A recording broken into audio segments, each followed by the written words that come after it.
1970 সালে একটা জাতীয় নির্বাচন আসলো। সেই জাতীয় নির্বাচনের সময় প্রথম এই এক রাজনৈতিক কৌশল নিল তখনকার এই বাংলাদেশের একজন নেতা শেখ মুজিবুর রহমান সাহেব। তিনি বললেন 1970-এর জাতীয় নির্বাচনের সময় ইশতেহার ঘোষণা করলেন, নির্বাচনী ম্যানিফেস্টো দিলেন, বললেন নৌকা মার্কায় ভোট দাও, যদি আমরা ক্ষমতায় যেতে পারি, নৌকা যদি ক্ষমতায় যেতে পারে তাহলে এদেশে কোরআন সুন্নাহ বিরোধী কোনো আইন থাকবে না, কোরআন সুন্নাহ বিরোধী কোনো আইন থাকবে না। এই সর্বপ্রথম তিনি মেনে নিলেন যে এদেশে কোরআন সুন্নাহর বিরুদ্ধে কোনো আইন চলবে না। এই অঙ্গীকার করার পর এদেশের মানুষ গড়পড়তায় নৌকা মার্কায় মারল সিল, গড়পড়তায় মানুষ সবাই নৌকায় সিল মেরে বাক্স ভরে দিল। নির্বাচনে তিনি জিতে গেলেন। তিনি জিতলেন ঠিক, পশ্চিম পাকিস্তানের গাদ্দারেরা তারা বাংলাদেশের মুসলমানদের হাতে ক্ষমতা হস্তান্তর করলো না, বরং ক্ষমতা হস্তান্তর না করে 1971 সালের 25শে মার্চের ভয়াল রাতে তারা নিরস্ত্র বাঙালিদের উপর সশস্ত্র বর্বর হামলা চালালো। 26শে মার্চ বাংলার মানুষেরা তারা স্বাধীনতার যুদ্ধের জন্য ঝাঁপায়ে পড়লো। 9 মাসের রক্তক্ষয়ী মুক্তিযুদ্ধের মধ্য দিয়ে 1971-এর 16ই ডিসেম্বর বাংলাদেশ স্বাধীনতা অর্জন করলো। বাংলাদেশের স্বাধীনতা অর্জন করার কিছুদিন পরে শেখ মুজিবুর রহমান সাহেব এই পূর্ণ সময়টাতেই পাকিস্তানের জেলখানায় তিনি আপ্যায়িত হয়েছেন। জেলখানা থেকে মুক্ত হয়ে লন্ডনে গিয়েছেন। ভারতের ইন্দিরা গান্ধীর সঙ্গে সাক্ষাৎ করে, দেখা সাক্ষাৎ করে কথাবার্তা বলে তিনি যখন বাংলাদেশে আসবেন তখন শ্রীমতী ইন্দিরা গান্ধী শেখ মুজিবুর রহমান সাহেবের মুজিব কোটের পকেটের মধ্যে একটা চিরকুট ধরায় দিলেন। আর সেই চিরকুটের মধ্যে লেখা থাকলো, তুমি যে দেশ গঠন করবা, তোমরা যেই দেশটা স্বাধীন করেছো সেই দেশের সংবিধান কোরআন সুন্নাহর সংবিধান হবে না। তুমি 70 সালের নির্বাচনে জাতির সঙ্গে যে অঙ্গীকার করেছিলা সে অঙ্গীকারের সঙ্গে তোমাকে গাদ্দারি করতে হবে, বিশ্বাসঘাতকতা করতে হবে। তুমি একটা সংবিধান তৈরি করবা যেই সংবিধানের 4টি মূলনীতি হবে জাতীয়তাবাদ, ধর্মনিরপেক্ষতাবাদ, গণতন্ত্র আর সমাজতন্ত্র।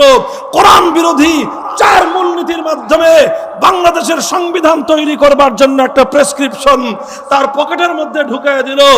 আর সেই প্রেসক্রিপশন নিয়ে শেখ মুজিবুর রহমান সাহেব বাংলাদেশে এসে জাতির সঙ্গে কৃত তার সেই অঙ্গীকার এবং ওয়াদার কথা ভুলে গিয়ে সর্বপ্রথম বাংলার 7 কোটি মানুষের সঙ্গে তিনি গাদ্দারি করে কোরআন সুন্নাহ বিরোধী কোনো আইন তৈরি না করবার সেই অঙ্গীকার থেকে তিনি সরে গিয়ে কোরআনের জায়গায় ইসলাম বিরোধী ধর্মনিরপেক্ষতা নামক কুফরি মতবাদ জাতির উপর চাপিয়ে দিলেন।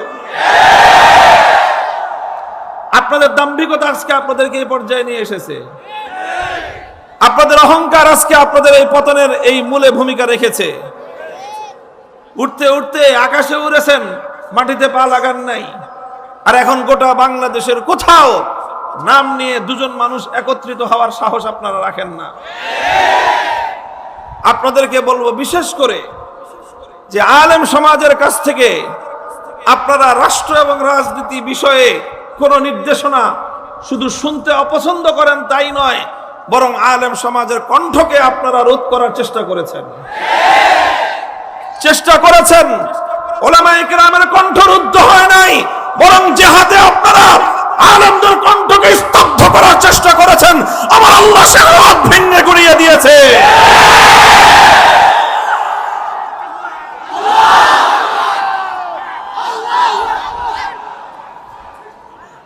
মুহতারাম হাজিরিন, আমি শুধু একটা দলের নাম উল্লেখ করলাম, কারণ নাম উল্লেখ না করলে অনেকে আবার বুঝতে পারে না যে তাদের ভুলটা কোথায়। আপনাদের যদি যারা এখানে আছেন খবর পৌঁছায় দিবেন, আর অনেকে মাইকের আওয়াজ শুনতেছেন, আপনারা যদি আবার বাংলাদেশের মানুষের কাছে ফিরে আসতে চান, সর্বপ্রথম আপনাদেরকে যেই বিষয়টার সংশোধন করতে হবে সেটা হলো এই, আলেমদেরকে তাদের দায়িত্ব পালনে আপনারা বাধা হয়ে দাঁড়াবেন না।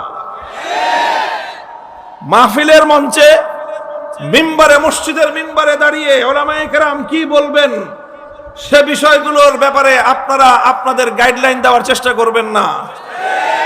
আলেম সমাজ কিভাবে বলে সেই কথা বুঝে সে অনুযায়ী নিজেদের আগামী দিনের কর্মপরিকল্পনা তৈরি করার চেষ্টা করবেন। মনে রাখেন, উলামায়ে কেরামের সঙ্গে আপনাদের এই সংঘাত তৈরি করার পরিণাম 5ই আগস্ট যেভাবে আপনাদেরকে দিতে হয়েছে, যদি আপনারা আপনাদের এই ভুল সংবিধান সংশোধন না করেন, বাংলাদেশের মাটিতে আপনারা আর কোনোদিন ফিরে আসতে পারবেন না। মনে করেছিলেন যে কিছু আলেমদেরকে কণ্ঠরুদ্ধ করলে ইসলামের আলো নিভে যাবে। ইউরিদুনা লিইউতফিউ নূরাল্লাহি বিআফওয়াহিহিম ওয়াল্লাহু মুতিম্মু নূরিহি ওয়ালাউ কারিহাল কাফিরুন।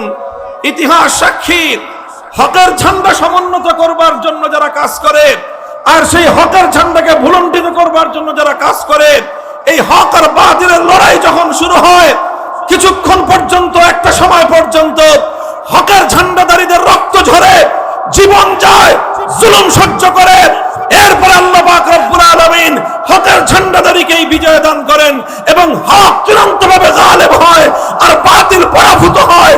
বাতিল দুনিয়াতে পরাভূত হওয়ার জন্য এসেছে।